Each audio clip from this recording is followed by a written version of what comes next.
I'm sitting in a 2016 Dodge Challenger.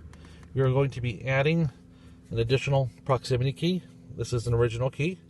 I have one existing key, so we're going to pull the pin and program the next Prox.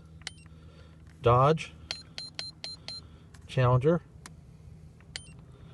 pin extraction 16. Okay, turn hazard lights on. They're on.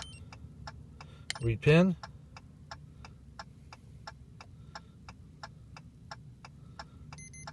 Okay, 7733. Back out. Key coding. Go to 2016. Enter. Hazard lights are on. We're going to program a key.